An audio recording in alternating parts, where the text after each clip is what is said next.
Today, we're talking about the largest sports memorabilia and autograph fraud that the hobby has ever seen, because we have an update regarding the individual involved and also regarding a DM that somebody sent me that goes back to receipts from 12 months ago that I think you all are wanting to hear, because it shows that there's a lot more to come, at least potentially. Now, if you're not sure what I'm talking about, it relates to this video over here. I'm almost certain you would have seen it by now, but we put out a video 3 or 4 days ago after some reports went out of the largest scale and most pervasive memorabilia fraud the industry has ever seen. There was rumors of upwards of $350 million worth of money scammed out of people's hands, and spoke to some incredibly pervasive issues that impacted almost every major business within this space. Now, one of the core things I spoke about in this video was how many businesses were impacted, and if the rumors were true, and if the rumors of what we're sort of seeing on social media were true, this is going to be very, very big for a lot of these companies. We might even see some of them collapse off the back of this. Now, one of the things we talked about in this video was this post over here from Brett Lemieux. Now, at the time of posting my video, this is where the first update is going to come.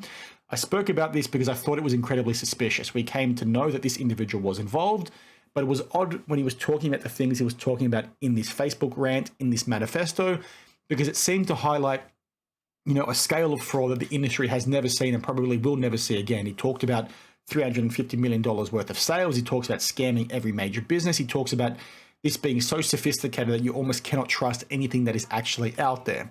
And one of the things I flagged in my video that was that this seemed a bit far-fetched. It seemed odd. I think I used that word in my last video. Somebody would come out and talk like this when this scam was going down, because I didn't understand why it is they were doing it.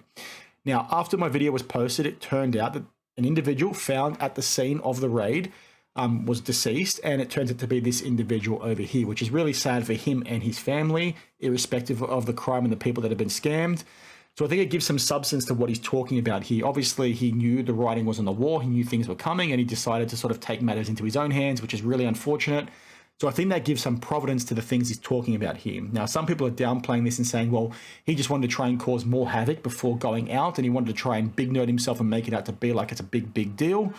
But I will say the same things that I sort of said last time. There's a lot of people that are sort of in the know within this industry in terms of high up, individuals that are sort of commenting about this on the periphery. And the things they're implying are essentially saying that this is the most pervasive and elaborate scam we've ever seen. And it talks to a level of sophistication that the industry has never seen. So if you've got individuals on the periphery talking like that, I think it gives some, value to what this individual is saying. Maybe it's not as big in terms of $350 million or 4 million items and the like, but I think it gives some, credence to this, that there is actually a bigger problem out here. So I want to quickly reiterate, I didn't say this clear enough in my last video, but you need to be very careful spending your money in this space. And if you're in the memorabilia game, do everything you can to chase these businesses, i.e. the JSAs, the Goldens, the PWCCs, the Fanatics, Panini, everyone else that was involved and named in this individual's post, and start asking them questions, because right now I would not feel comfortable owning anything, let alone going out and buying these kinds of things, because now there's a huge question mark on everything until we get more information from the likes of law enforcement and the FBI. So that's obviously one of the key updates I wanted to give. Obviously, it came to light after my original video was posted. I left a comment and pinned it saying that this individual was the one found at the scene, which is, again, really sad to see, but I think that gives some value to the things he's saying here. Now, obviously, he could just be big noting himself and trying to make it out to be even bigger, to try and get back at people for the fact that he's basically now dug himself a huge hole and is going to get caught by the police and the like and the like. But I think, we need to at least take some of it as fact until we hear otherwise. Obviously, we need to take a lot of it with a grain of salt, but you guys get where I'm going. Now, the other thing I want to give a quick update on is from Sports Collectors Daily. This goes into a post that a subscriber shared with me, or a DM, I should say, that goes back to a conversation I had with them 12 months ago that I think is really worth calling out here. Now, from Sports Collectors Daily, they essentially talk to the fact that the individual, Brett Lemieux, was known or was on the radar of prosecutors and, I guess, law enforcement for well over a decade, which is really concerning to see. Not overly surprising, but this goes hand in hand with a lot of these scams and these elaborate scams you see in every industry, right? These are not individuals that come up and all of a sudden hit big from the get-go. They're trying, petty crimes here and there. They're trying basic scams here and there until they build themselves up and actually do some real damage to this industry. And that's essentially, what this article talks to. He has stated in his post that there was between $500 and $700 million worth of fake memorabilia out there, which is bloody scary to think about. But what they talk about is the fact that he was known for a long time and actually, went to court and had to settle for things that would be considered small amounts of money. It's still a lot of money for me, $8,000, and all these other instances of known scams, alleged scams. So it's just interesting that, this person had these accusations towards him and had these legitimate settlements towards him and these legitimate accusations and crimes, not accusations, legitimate crimes towards him. Yet he was still able to sort of operate so prominently within this industry. And that goes to the things we've talked about in the past. You sort of see this left, right, and center in this hobby, unfortunately. There's a lot of scammers that continually seem to stick around, and you might hear from them and then you won't hear from them for a few years, and then all of a sudden they're back. You can sort of see all the allegations towards, PWCC in the past, Bill Mastro, and all these other really notable scams that have happened. It's not like these things are one and done. They're in and around this for a long time, and they like to keep popping back up. Now, apologies for my little one crying. He's not feeling well today, so I'm going to try and cut this video short to go and help him. The reason why I wanted to talk about this and make an update video for you is that I had somebody DM me 12 months ago. I put out a video regarding some fake Panini stickers that people are putting on one-touches and the like and trying to scam individuals. This also involved some fake, Panini redemption stickers, if I remember correctly, and also some fake autographs. And it was a big problem, so much so that, people started to DM me and say, hey, have you heard about this? Have you seen this seller doing this, etc., etc. Now, this is the video in question. Now, the reason why this is interesting, like I said, and the reason why I'm doing this update is that when I put out this video 12 months ago, I think I posted this at the end of June in 2024, somebody reached out to me who've spoken with a heck of a lot in the past. I won't name them.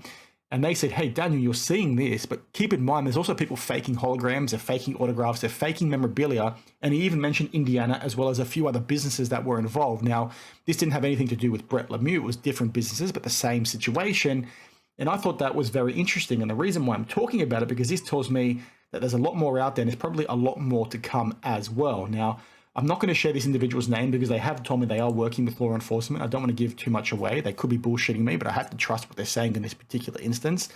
So just guys, again, a reminder, be very careful with where it is you're spending your money. This is obviously a great hobby to participate in, but with all this sort of hanky-panky going on, we need to be extra careful. And some of you guys might say, well, maybe this guy is just pulling your leg. The fact that he reached out to me 12 months ago and essentially explained this whole fake hologram situation and fake memorabilia and gave me some examples of it actually happening and people doing it, I think carries a lot of weight. Now, again, it's different businesses, and you might sit there and say, hey, he's not just pulling your leg. This is actually common knowledge. If you go out on the forums, you're going to see people talking about these things. The level of detail this individual has shared with me, the things they've talked about, especially in recent days, I think carries a lot of weight, like I said. So I'm not going to share anything more than that, other than there's people out there that are in the know on this kind of stuff. It's known, it's happening. And this Brett Lemieux guy is easily not the only one. And that goes to common sense. People in my comments of the last video where we spoke about this scam said the same thing. If there's one person doing it, there's going to be more.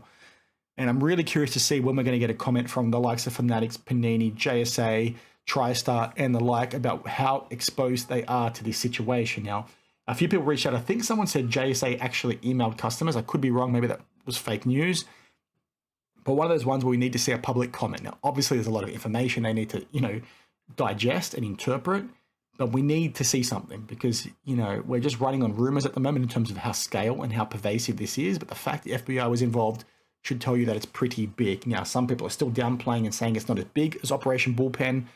I'm, not holding my breath on that. I want to wait and see because I think what we're seeing so far implies that it is. So anyway, I just wanted to give those updates for you. Unfortunately, like I said, to recap, the individual who left that post, left that manifesto was the one found deceased at the warehouse. And the update being that, Sports Collectors Digest have talked about the fact this guy was known to law enforcement. He's had a number of settlements, a number of, I don't think convictions, but a number of close calls with the law and a lot of customers scammed. And then what I just said, we've got other instances and other examples of this kind of scam going on as well. So I'll name those companies as soon as I can, but for the time being, I can't. You guys might say that's a bad thing. I don't want to expose anyone or anything like that. It's all allegations at the end of the day, and this is just me sharing my opinion. But there's more to come, guys. So anyway, that's it for today. Thanks for watching, and I'll see you all in the next one. Cheers.